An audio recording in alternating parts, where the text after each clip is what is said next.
Simulan na natin ang mga balitaan. Narito po ang malalaki at makabuluhang balita ngayong araw. Hataw Balita ngayon. Inihahanda na ng Philippine National Police ay iba pang mga kaso na kanilang isasampa laban kay Vice President Sara Duterte. Bukod dito sa kasong direct assault, disobedience at grave coercion na nauna na nilang inihain laban sa pangalawang Pangulo at ilang kasama nito. Muli namang iginiit ni PNP Chief Police General Romel Francisco Marbil na ang ginagawa ng pambansang pulisya ay walang halong politika kundi parte lamang ng kanilang mandato. Hataw Balita ngayon. Iginiit ni Vice President Sara Duterte na hindi siya ang dahilan ng nangyayaring kaguluhan ngayon sa politika. Ito ang kanyang naging tugon sa sinabi ni Congressman Jefferson Conghun na nagsimula ang mga ito nang maagang mangarap si VP Duterte na maging Pangulo ng bansa. Huwag nila akong i-gaslight into saying na ako ang dahilan ng kaguluhan na ito. Ang kaguluhan na ito ay nagsimula sa sa terrorism nila, sa harassment nila, sa threats nila sa mga personnel ng Office of the Vice President. The presidency of 2022 was mine already. Na nanalo na ako sa surveys, lahat ng tao solid na, united na for my candidacy. Pero I gave it away because I felt I had to do some other things other than being President of the Republic of the Philippines. Tumanggi naman si VP Sara na magkomento pa sa naging pahayag ni Pangulong Ferdinand Marcos Jr. na pinigilan nito ang impeachment sa kanya sa Kongreso. Hindi rin sumagot ang Vice Presidente sa sinabi ni Pangulong Marcos Jr. na never say never nang tanungin kung may pag-asa pa ba silang magkaayos. Hataw Balita ngayon. Tinilaya na ng House Quadruple Committee o QuadCom ang Chief of Staff ng Office of the Vice President o OVP na si Attorney Zuleika Lopez. Ito ay matapos ang 10 araw na ipinataw sa kanya ng komite. Sa pahayag ng komite, pinalaya nila si Attorney Lopez matapos na mangakong dadalo sa mga susunod na pagdinig sa unang umano'y maling paggasta ng 612.5 billion pesos na confidential funds ng OVP at Department of Education sa ilalim ng Vice President o Vice President Sara Duterte. Si Lopez ay pinatawan ng contempt noong November 20 at dinitain dahil sa umano'y pakikialam sa pagdinig ng komite at pag-iwas na sagot sa House inquiry. Hataw Balita ngayon. Balik Pilipinas na si Marites Veloso, kapatid ni Mary Jane Veloso, na humiling na ma-repatriate matapos makaranas ng pang-aabuso mula sa employer habang nagtatrabaho sa Riyadh, Saudi Arabia. Si Marites ay dumating sa Ninoy Aquino International Airport Terminal 1 noong November 29 kasama si Labor Attaché Hector Cruz. Gaya ng pangako ng Department of Migrant Workers o DMW sa pamilya Veloso na pauwi si Marites ngayong Disyembre at pinagkalooban ng financial at livelihood assistance. Hataw Balita ngayon. Naaresto ng Bureau of Immigration o BI ang 6 na pugante o South Korean fugitives sa Muntinlupa at Pasay City. 5 sa mga ito ay sangkot sa cryptocurrency scam. Inaresto ang mga ito sa bisa ng mission order sa pagkikipag-usap na rin niya ng South Korean government para malaman ang kinaroroonan ng mga ito. Nakadetini ang mga dayuhan sa Camp Bagong Diwa sa Taguig City habang hinihintay na sila ay ma-deport. Hataw Balita ngayon. Sinalakay ng mga otoridad ang plantasyon ng marijuana sa barangay Likungan, bayan ng Sugpo, Ilocos Norte nitong nakaraang Miyerkules. Tinatayang nasa 8,000 piraso ng fully grown marijuana ang tumambad sa mga otoridad. Kasamang pwersa ng National Bureau of Investigation, Philippine Drug Enforcement Agency o PDEA at La Union Police Mobile Force, agad na sinira ang mga marijuana at sinunog. Hindi biro ang tinahak ng grupo para marating ang plantasyon. Nasa bulubunduking bahagi kasi ito ng bayan na nasa boundary ng Ilocos Sur, La Union at Benguet. Pinasalamatan ni NBI Director Jaime Santiago ang PDEA at PNP sa kanilang suporta sa NBI. Ang nasabing operasyon ay bahagi ng pinaigting na kampanya ng NBI para sumpuin ang iligal na droga sa bansa. Hataw Balita ngayon. Abiso po sa mga motorista dahil posibleng tumaas ang presyo ng gasolina simula bukas, araw ng Martes, December 3. Base sa inisyal na pagtaya ng mga oil company, maaring tumaas ng 70 centavos hanggang 90 centavos ang kada litro ng gasolina, habang posible namang magkaroon ng 20 centimos hanggang 40 centimos na rollback sa presyo ng diesel. Samantala, posible ring bumaba ng 20 centimos hanggang 40 centimos ang presyo ng kada litro ng kerosene. Ngayong araw, iaanunsyo ng mga kumpanya ng langis ang final oil price adjustment na ipatutupad bukas. Simula naman kahapon ay ipinatupad na ng ilang kumpanya ang taas presyo sa liquefied petroleum gas o LPG. 50 centimos ang itinaas sa presyo ng kada kilo ng LPG ng Regasco. 1 peso and 20 centavos naman ang price hike sa kada kilo ng tangke ng Petron Gasol. Hataw Balita ngayon. Isang greenhouse at post-harvest facility ang binuksan sa Lukban, Quezon sa ilalim ng pakikipagtulungan ng South Korea. Sa naturang pasilidad, kayang mapaunlad ang tanim ng bawat magsasaka at masiguro ang kita ng mga ito. Magiging malaki ang tulong nito para sa mga farmer kung saan masisiguro rin ang food security sa gitna ng banta ng climate change. Yan po ang pinakamahalaga na ang dala nitong project po na ito. Dahil alam po natin, nakikita po natin, nararamdaman na po natin ang pagbabago ng panahon, pagbagsak ng ulan, pagdaan ng mga bagyo, kailangan natin matuto ng mga panibagong teknolohiya at mga bagong pamamaraan upang tayo naman ay hindi pagkatapos pag dumaan ang bagyo ay wala nang maiwan doon sa ating tanim.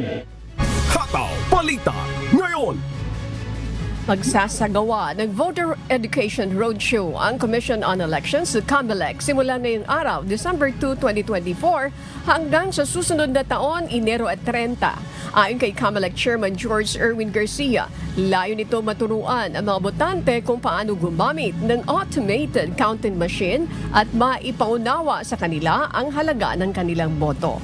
Ito ay bilang paghahanda para sa gagawing national at local elections kasabay ng kauna-unahang Bangsa, Moro, Autonomous Region and Muslim Mindanao parliamentary elections sa May 12, 2025. Hataw Balita ngayon. Magbubukas ang Land Transportation Franchising and Regulatory Board o LTFRB ng aplikasyon ng special permit sa December 15 para sa holiday season. Ang mga special permit na aprubahan ay valid mula December 20, 2024 hanggang sa January 4 ng susunod na taon. Ang special permit ay ini-issue ng LTFRB sa mga provincial bus upang makabiyahe sila kahit hindi nila ruta, para hindi sila maging out-of-line vehicles. Ayon kay LTFRB Chairman Chopilo Guadis III, ang pag-i-issue ng special permit ay regular na nilang ginagawa kapag holiday season upang matiyak na merong masasakyan ang mga pasahero. Samantala, nakapagbukas din na ang LTFRB ng 5,000 slots para sa mga Transport Network Vehicle Service o TNVS. Naibigay ito sa mga TNVS noong nakaraang linggo. Paalala naman ng LTFRB sa mga commuter na planuhin mabuti ang kanilang mga biyahe upang hindi magkaroon ng aberya. Hataw Balita ngayon.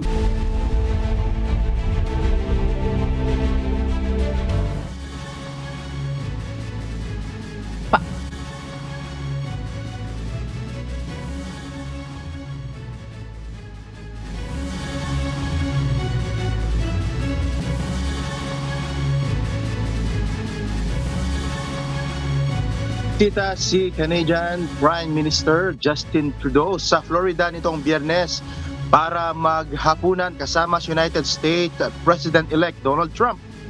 Naganap ito ilang araw matapos magpahayag si Trump ng plano nitong magpataw ng 25% na taripa sa mga import mula Canada at Mexico. Ito ang mahataw na balita ni Daryl Angeles. Hataw Balita ngayon. Nagpulong sina United States President-elect Donald Trump at Canadian Prime Minister Justin Trudeau sa Mar-a-Lago kung saan tinalakay nila ang kalakalan, enerhiya at ang lumalalang krisis sa droga, partikular ang fentanyl. Ito ay kasunod ng plano ni Trump na magpataw ng 25% na taripa sa mga kalakal mula sa Canada at Mexico. Isang hakbang na nagdulot ng pangamba ng trade war sa pagitan ng US at dalawang pinakamalaking trading partners nito. Nagkasundong magsanib puwersa ang Canada at Estados Unidos upang tugunan ang mga problema sa ekonomiya. Ayon kay Trump, ang mga taripa ay magiging kasangkapan upang mapanatili ang kaligtasan ng mga mamamayang Amerikano at matugunan ang trade deficit ng US sa Canada.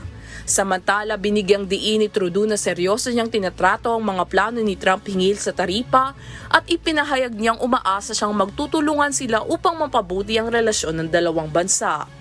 Daryl Angeles, humahataw sa Balita Ngayon. Hataw Balita ngayon. Ipinahayag ni Ukrainian President Volodymyr Zelensky ang kanyang hangaring makipagtulungan kay United President-elect Donald Trump upang mapanatili ang suporta ng Amerika sa gitna ng patuloy na tensyon sa Ukraine. Ito ang umahataw na balita ni Winlove Marquez. Hataw Balita ngayon. Nais ni Ukrainian President Volodymyr Zelensky na makipagtulungan ng direkta kay United States President-elect Donald Trump upang mapabilis ang pagtatapos ng digmaang Ukraine-Russia. Ayon kay Zelensky, mahalaga ang mga ideya ni Trump at mga suportang maibigay ng Estados Unidos upang mapanatili ang lakas ng Ukraine laban sa mga atake ng Russia. Hiniling din ni Zelensky sa mga kaalyado ng Ukraine, lalo na sa US at mga bansang kasapi ng North Atlantic Treaty Organization o NATO, na magbigay ng karagdagang tulong sa mga sundalo ng Ukraine at magpadala ng fighter jets upang mapalakas ang kanilang depensa sa silangang bahagi ng bansa. Sinabi niyang ang tanging solusyon upang magtagumpay ang Ukraine ay ang pagiging bahagi ng NATO. Gayunpaman, iginiit ni Zelensky na hindi nila maaring isuko ang anumang teritoryo ng Ukraine sa Russia kapalit ng pagiging kasapi ng NATO dahil tutol ito sa kanilang saligang batas. Pinuri naman ni Russian President Vladimir Putin si Trump na tinawag niyang isang matalinong leader na maaring magbigay ng solusyon sa digmaan. Gayunpaman, hindi handang makipag-ayos si Putin. Ayon kay Zelensky. Winlove Marquez, humahataw sa Balita Ngayon. Hataw Balita ngayon. Nanawagan ang Pangulo ng Bansang Georgia ng bagong halalan matapos ang mga protesta kaugnay ng suspensyon ng negosasyon ng Georgia sa European Union o EU. Mula sa Grand Prairie, Canada, may humahataw na balita si Jeffrey Reyes live. Hataw Balita ngayon. Jeffrey, ano ang dahilan bakit patuloy na nagpoprotesta ang mga mamamayan sa Georgia? Yes, magandang araw, Chris. Nagdesisyon kasi si Georgia President Salome Zurabishvili na manatili sa kanyang pwesto at maghintay ng bagong halalan bago magtapos ang protesta sa Georgia. Ayon sa kanya, hindi nalehitimo ang kasalukuyang parlamento dahil sa aligasyong pandaraya sa nakaraang halalan. Ipinahayag niya na tanging bagong halalan ang makapagbabalik ng kredibilidad at makatutulong sa bansa upang maitaguyod ang ugnayang panlabas, partikular ang pagsali sa European Union. Humupa naman ang protesta sa Tbilisi at iba pang mga lungsod matapos ipagpaliban ng gobyerno ng EU ang membership talks na itinuturing ng mga tao bilang isang hakbang na labag sa interes ng Georgia. Nagprotesta ang mga mamamayan at ilang opisyal ng gobyerno, pati na rin ang embahador ng Georgia sa iba't ibang bansa laban sa desisyon ng kasalukuyang administrasyon. Pinuna ng Estados Unidos ang paggamit ng puwersa laban sa mga nagpoprotesta at itinuring na ito na paglabag sa kalayaan at karapatang pantao. ipinag-utos ng gobyerno ng Georgia ang pagtugon sa mga protesta gamit ang mga tear gas, water cannon at rubber bullets na nagresulta ng pagkaaresto ng daang-daang mga tao. Yes, Jeffrey, ano ba ang dahilan bakit sinuspindi ng Georgia ang pakikipagnegosasyon nito sa European Union? Chris, ang anunsyo ng gobyerno na sinuspindi dito ang negosasyon para sumali sa EU ay dumating ilang oras pagkatapos na pinagtibay ng European Parliament ang isang resolusyon na kinukundina ang resulta ng halalan noong nakaraang buwan bilang hindi libre o patas. Sinabi nito na ang halalan ay kumakatawan sa isa sa pagpapakita ng patuloy na demokratikong pagtalikod ng Georgia kung saan ang ruling Georgian Dream Party ay ganap na responsable. Maraming salamat, Jeffrey Reyes mula sa Grand Prairie, Canada. Hataw Balita ngayon. Ipinahayag ni United States President-elect Donald Trump ang plano niyang italaga si Charles Kushner, ama ng kanyang manugang na si Jared Kushner, bilang ambassador ng United States sa France.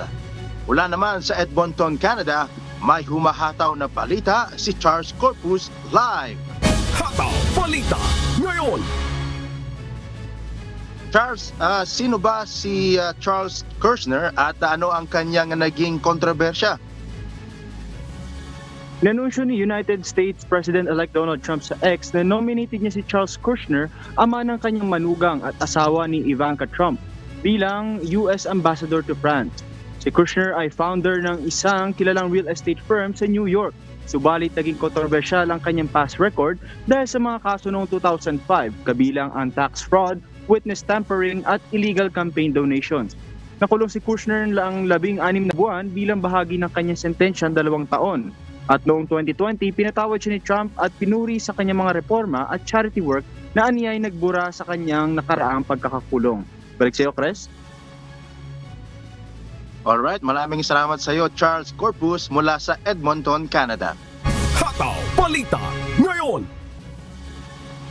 Natuklasan sa Australia ang isang blood test na kayang matukoy ang skin cancer bago pa man lumabas ang mga sintomas. Inaasahang magiging available ito sa publiko sa taong 2025. Ito ang umahataw na balita ni Early Briones. Hataw Balita ngayon. Inanunsyo ng mga siyentipiko sa Melbourne, Australia na isang bagong blood test ang kayang matukoy ang melanoma, isang uri ng cancer sa balat, bago ito magpakita ng sintomas. Tinatayang umaabot sa 2,000 Australiano ang namamatay bawat taon dahil sa skin cancer, na pangatlo sa pinakakaraniwang cancer sa Australia, lalo na sa mga nasa edad 20 hanggang 39. Ayon sa mga siyentipiko, ang blood test na ito ay may 97% na accuracy rate sa pagtukoy ng benign at iba't ibang stages ng melanoma. Kung maaaprubahan, maaaring magamit ang test sa loob ng 6 na buwan. Gayunpaman, hindi sakop ng gobyerno ang gastusin para sa test, na tinatayang maglalaro sa halagang 1,200 hanggang 1,500 Australian dollars o 45,000 pesos hanggang 57,000 pesos bawat pagsusuri. Early Briones, humahataw sa balita ngayon. Hataw Balita ngayon. Naapektuhan ang mga biyahe sa Estados Unidos pagkatapos ng Thanksgiving dahil sa matinding lamig dulot ng Arctic Blast. Ito ang humahataw na balita ni Abby Valdez. Hataw Balita ngayon.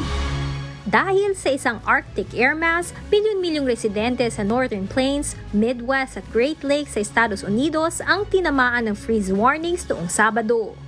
Ang matinding lamig ay nagdulot ng below zero wind chill sa mga lugar tulad ng Northern Plains at Upper Midwest, kung saan ang North Dakota ay makararanas ng wind chill na aabot ng minus 30 degrees centigrade hanggang 40 degrees centigrade. Nagdulot din ng lake effect snow ang malamig na hangin sa Great Lakes, partikular sa Northeast Ohio, Northwest Pennsylvania, Western New York at ilang bahagi ng Northwest New York. Inaasahan na sa Lake Ontario, maaaring umabot ng 60 pulgada ang pinakamataas na snow accumulation. Nagdeklara ng state of emergency si New York Governor Katie Hochul sa ilang counties, kabilang ang Erie at Oswego, habang si Pennsylvania Governor Josh Shapiro naman ay naglabas ng disaster proclamation upang mapabilis ang pagtulong sa mga apektadong residente. Nagresulta ang snowstorm ng karagdagang travel disruptions, lalo na sa kahabaan ng Interstate 90 sa pagitan ng Cleveland at Buffalo, kung saan nakaranas ng bumper-to-bumper na trapiko ang mga motorista.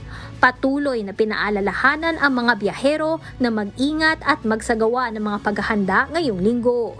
Abby Valdez, humahataw sa Balita Ngayon. Hataw Balita Ngayon. Naabot ng Taiwan ang bagong milestone sa turismo. Lumagpas na ang bilang ng mga dumadayong turista ngayong 2024 sa kabuang bilang ng 2023. Ayon yan sa Tourism Administration. Ito ang balita ni Mary Jo Malieredo. Hataw Balita Ngayon. Lumagpas ang bilang ng mga dayuhang turista sa Taiwan ngayong taon na umabot sa 6.49 million hanggang November 12. Mas mataas kaysa sa kabuang 6.48 million noong 2023. Gayunpaman, natiling malayo ito sa 11.86 million na pre-pandemic level noong 2019. Patuloy na isinusulong ng Tourism Administration ang mga diskwento at promosyon para hikayatin ang mas maraming bisita, lalo na sa peak travel season. Tumaas ng halos 50% ang bilang ng mga Japanese tourist na umabot sa higit 1 milyon sa unang 10 buwan ng 2024. Nagsagawa ang pamahalaan ng mga espesyal na exhibit sa Taipei 101, kabilang ang baseball memorabilia ni Shohei Ohtani, para mas mapaigting ang interes ng mga turista mula Japan. Pinapanumbalik din ng global tourism industry ang sigla nito na umabot sa 88% ng pre-pandemic levels noong 2023. Gayunpaman, nananatiling hamon ang inflation, mataas na presyo ng langis at geopolitical issues sa mas mabilis na pagbawi ng sektor. Nakapasok ang Taipei sa top 100 best cities para sa 2025, batay sa report ng CNN Travel. Kinilala ang lungsod bilang foodie heaven dahil sa mga kilalang kainan tulad ng Din Tai Fung at Mongolian barbecue. Ayon sa CNN, ang Taipei ay isang balanced landscape ng modernong teknolohiya at maayos na pamumuhay. Pagkamat malayo pa sa pre-pandemic count, umaasa pa rin ang pamahalaan na susunod na buwan ay madadagdagan pa ang mga turista na papasok dito sa bansa. Mary Jo Maleriado, humahataw sa Balita Ngayon.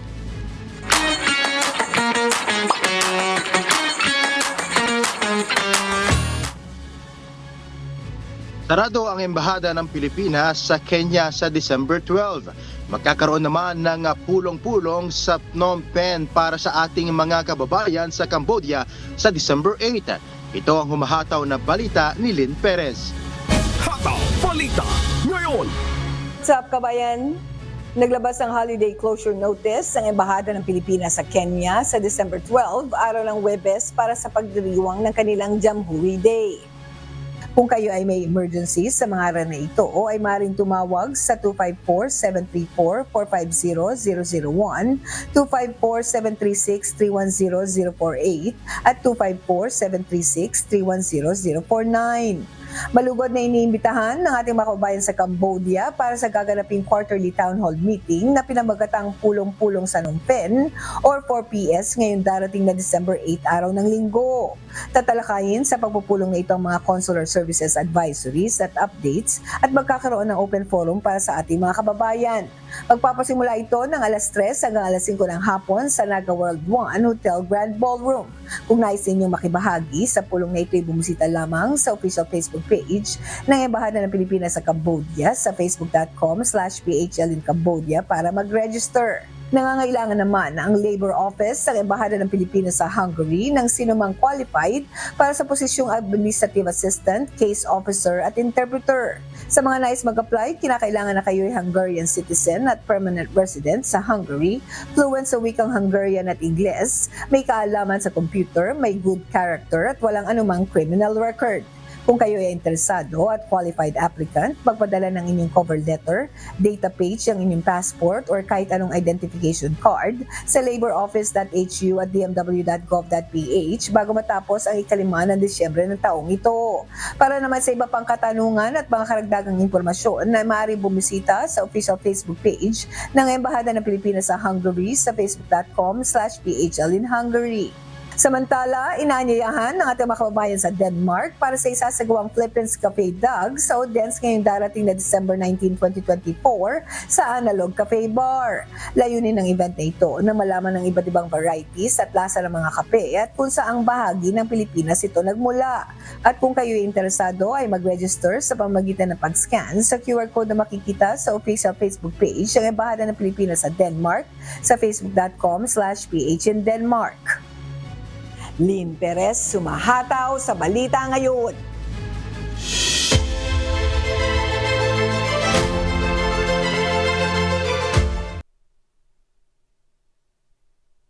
At yan po ang mga balitang mula sa iba't ibang panig ng mundo. Mula rito sa Montreal, Canada, ako si Chris Fugaban. Magandang araw.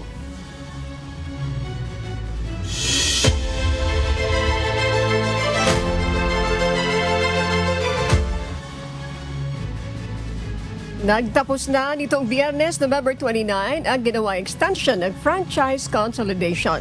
Libo-libong operator ang umahabol sa nasabing deadline para sumama sa Public Transport Modernization Program o PTMP ng pamahalaan.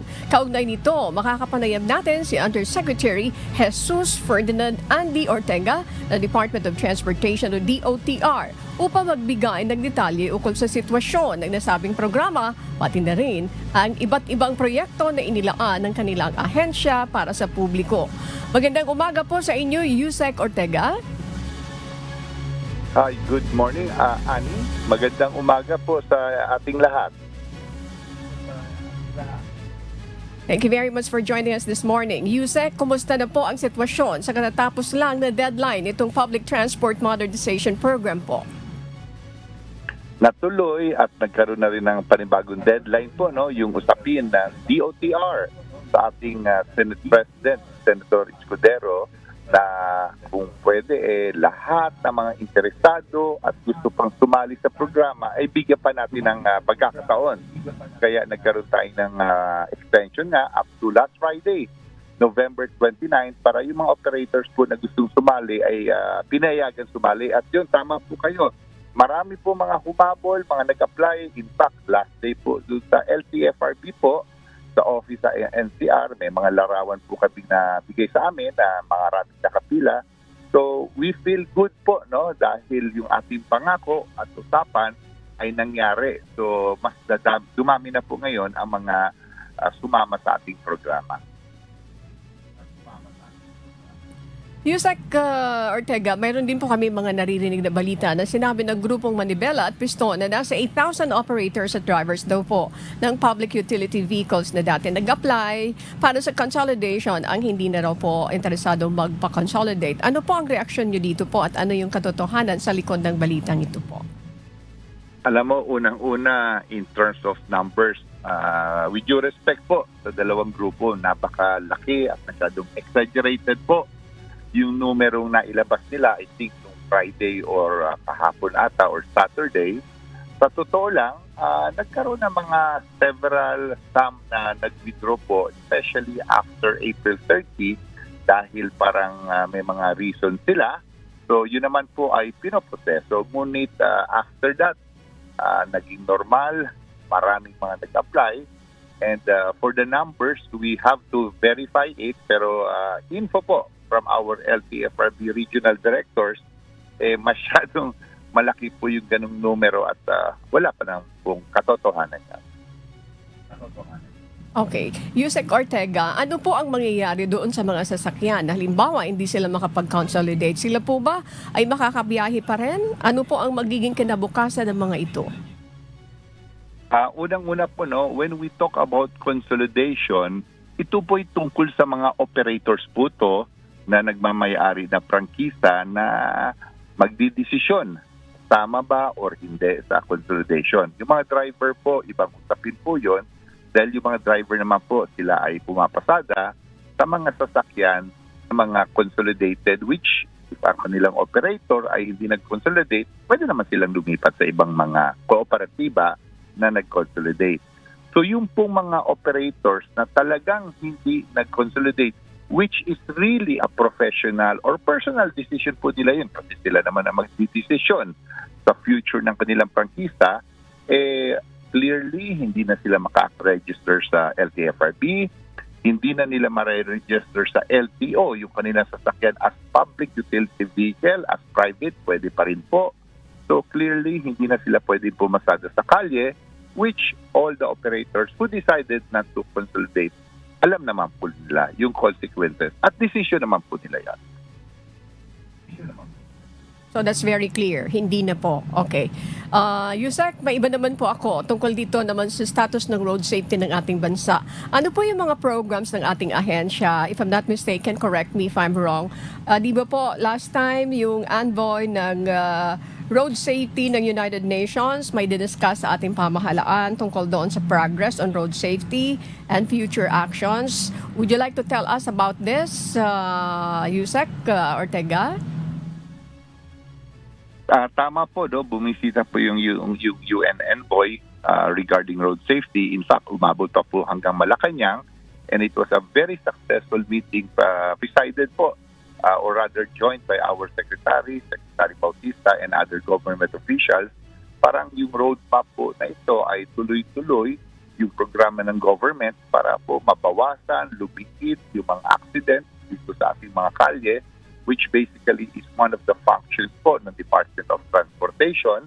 So, pag-iingin po ng LTO, LTFRB, yung safety ng mga sasakyan, not only on private vehicles, pati po yung mga, especially yung mga public utility vehicles who has responsibility regarding po sa mga passengers. Sa parte naman ng DOTR, tinitingnan po natin na we want our vehicles to be really safe pag pumasada sa kalye. So we are now looking yung sa ating private motor vehicle inspection na hindi lamang emission ang ating checkin sa mga sasakyan, ngunit yung overall safety, mechanical and electrical function ng ating mga sasakyan para we will be confident that vehicles in the street are safe and kaya po yung kanilang pagtatakbo araw-araw for the safety po ng ating passengers. And definitely po, may mga gagawin pang programa ang DOTR with DOH and other government agencies para po mapaigting yung safety ng ating mga pasahero po. Okay. Speaking of the safety, Yusek Ortega, ang binabanggit, if I'm not mistaken, ng DOH, sinasabi nila, 12,000 people die yearly due to road accidents. Sabi nga po ay dahil ito doon sa mga inadequate infrastructure. May kinalaman din dyan, yung mga lighting, signages, mga potholes, etc. etc. May we know from you po, ASEC, na every time ba na nagpapalit ng leadership, nakaka-apekto o naapektuhan yung mga programs natin like this? Alam mo, every time nagpapalit ang leadership, tuloy naman po yung programa because this is a commitment that we have with agencies worldwide, like UN, at saka meron po naman tayong mga civil servants sa mga different departments who are the ones continuing or taking care of that aspect. Ang importante, tama po kayo sa ganung klaseng concern, if it will be continued, tuloy-tuloy po ba on the part of the government of the present administration, tuloy po yan. Those are the things that are not really in terms of political decision. Pabago-bago, this is safety and I think any administration will have this in mind and it should be consistent. So sa parte po natin, tuloy lang po yon, which is kailangan po ng ating bansa yan. Okay. ASEC, Yusek Ortega, can you give us progress update or overall progress of the projects of the DOTR po? Basically, sa project po ng DOTR, different sectors po to. Meron tayong rail, meron tayong aviation, meron tayong maritime, and sa akin po, yung road, lahat po to, we are continuing the program that the President has mandated on us tungkol po sa mass transport, yung malalaki pong mga sasakyan, instead of maliliit para mas makapag-commute or makapagtakbo ng normal sa buhay yung ating mga commuters. Ngunit, hindi po pwedeng maiwan dito ang safety. Safety is foremost po sa lahat ng sektor, ng department. So definitely po with help from UN, DOH, and other agencies, we are moving forward with safety right beside us po.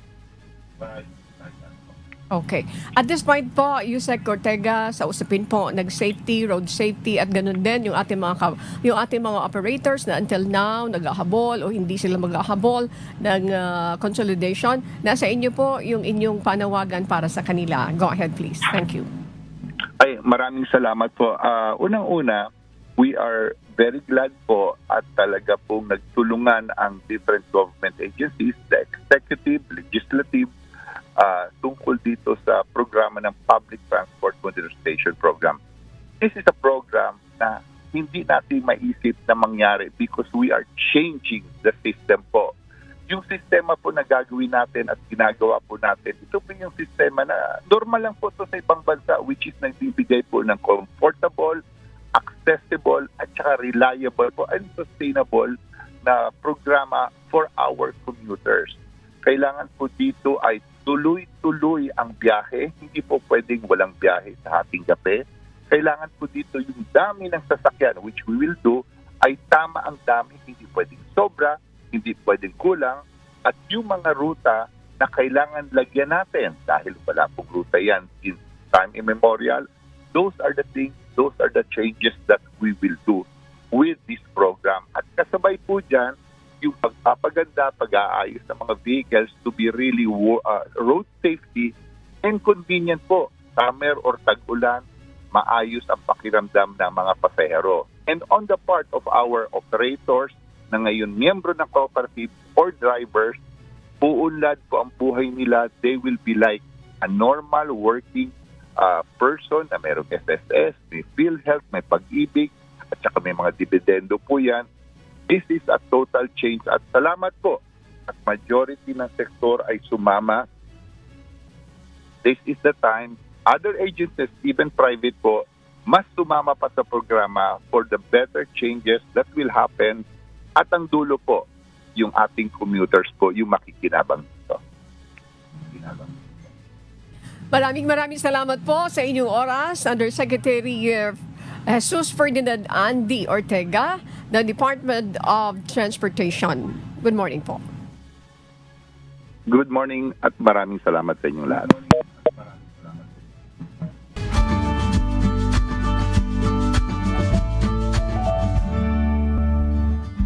Alamin ang magiging lagay ng panahon sa iba't ibang bahagi ng bansa ngayong araw ng Lunes. Panoorin po natin ang update mula sa Philippine Weather Bureau Pag-asa.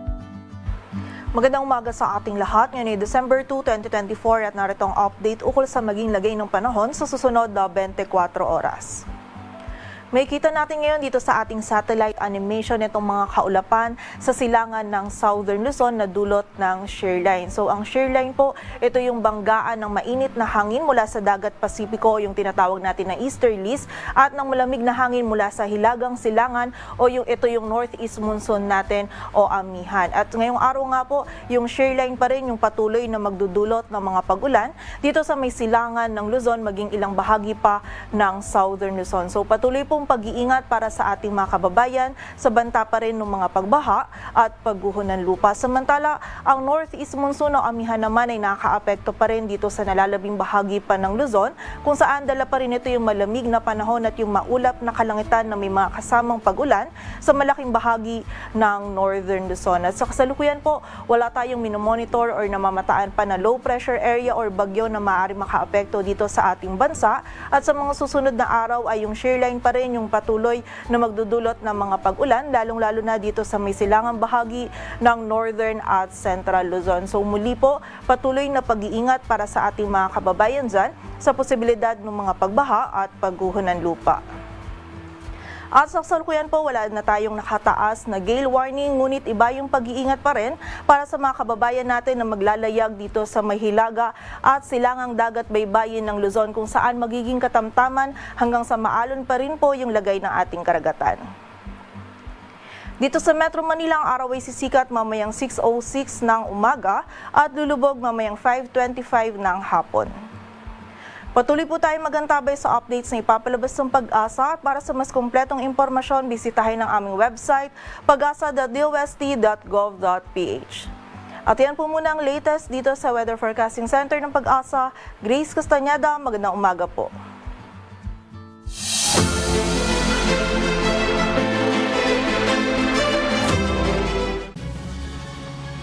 Daan-daang mga residente sa probinsya ng Camarines Norte ang inilikas ng mga otoridad kahapon December 1. Ito ay matapos makaranas ng mga pagbaha ang iba't ibang lugar sa lalawigan dala ng patuloy na pagbuhos ng ulan dahil sa shear line. Mula sa Dait Camarines Norte, si Brian Baldarahe humahataw live.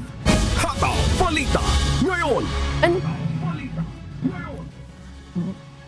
Yes, Brian, kumusta ang sitwasyon dyan sa inyong lugar? Sa mga lugar sa Camarines Norte, naggaling ang mga inilikas na residente bunsod ng matinding pagbaha, Brian? Yes, Ani, good morning. Ilang mga residente ang inilikas dito sa Barangay Mangkayo, Kalangkawan Norte at Poblasyon 1 dito sa bayan ng Vinsons, Camarines Norte. Dahil nga sa matinding pagbaha na naranasan dyan sa mga lugar na yan, dulot ng matinding pag-ulan dala ng shear line.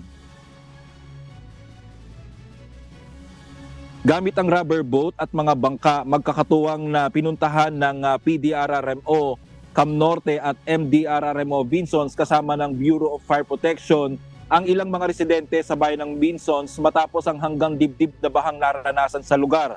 Sa tala ng MDRRMO Vinsons, ani aabot sa 136 na pamilya o katumbas ng 475 individual ang dinala sa mga evacuation center sa bayan ng Vinsons. Kagabi agad na nagpadala ang lokal na pamahalaan ng mga hot meals sa mga pamilyang nagpalipas ng gabi sa mga evacuation center.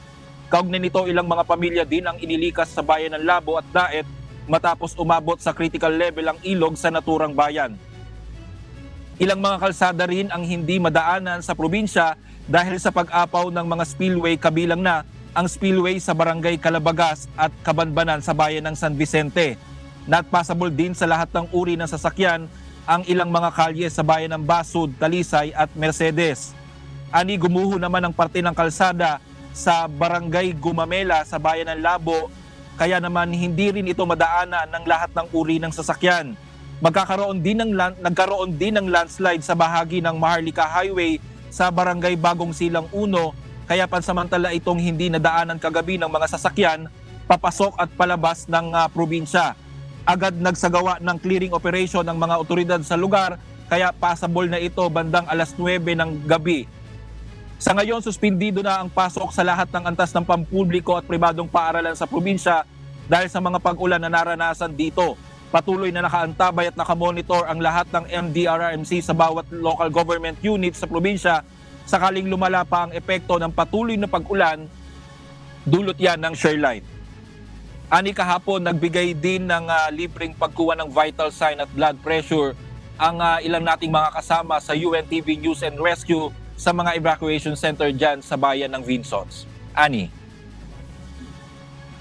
Yes, Brian, maraming salamat. At this point, pwede bang i-describe kung ano na ang sitwasyon dyan? Patuloy pa rin po bang umuulan? At kung magpapatuloy ito, ano ang mga preparations? Maliban doon sa binanggit nyo kanina, from the LGU, ano mga preparations nila para dito sa mga maapektuhan nating mga kababayan?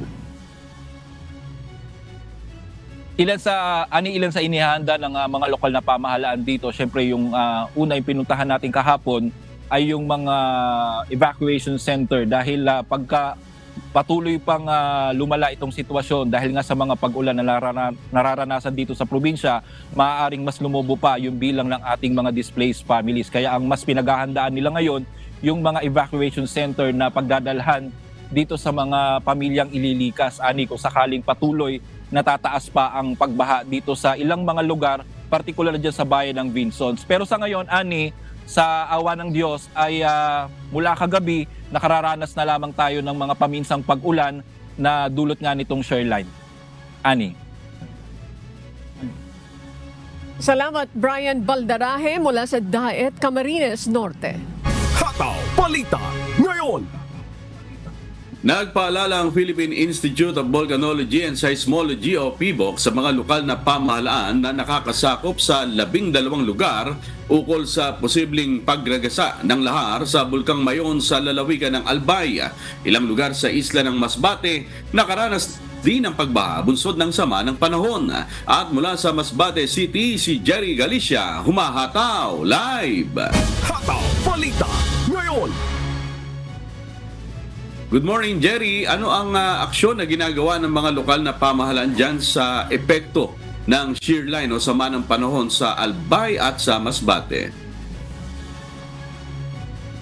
Yes, amigo, good morning. Kahapon pa nga lang ay naglabas na ng advisory o paalala ang Provincial Disaster Reduction and Management Council, PDRMC, at Albay Public Safety and Management Office o APSEMO hinggil nga dyan sa naranasang shear line o sama ng panahon dito sa lalawigan.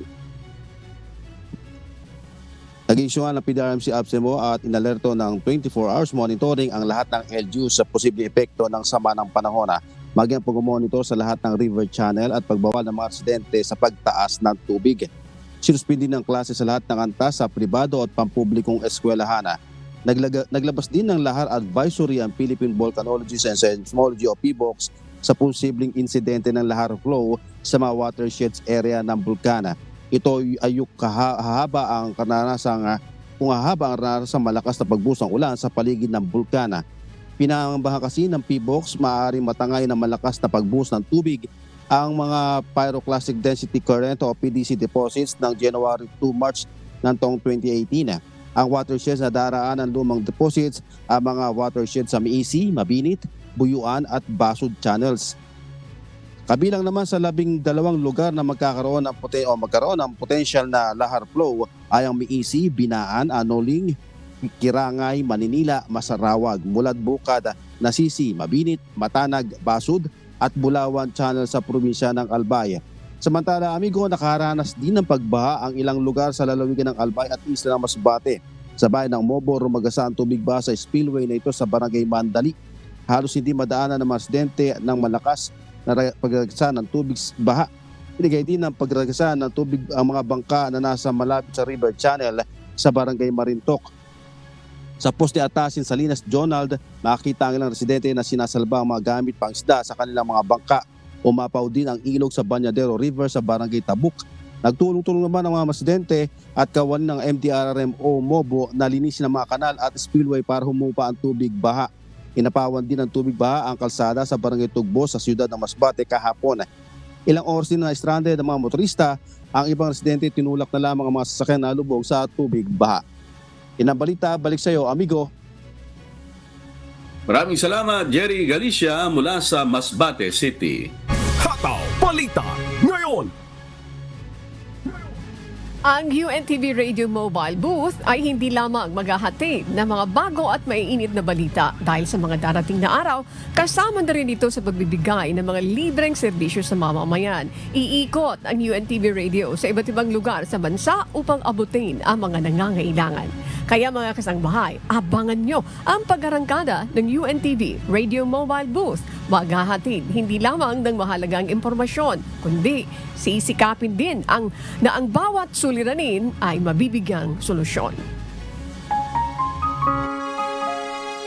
At sa aming ibabahaging mga salita ng Diyos na ating sandigan, mula sa Apokalipsis Kapitulo 3, talatang 19. Ang lahat kong iniibig ay aking sinasaway at pinarurusahan. Ikaw nga'y magsikap at magsisi.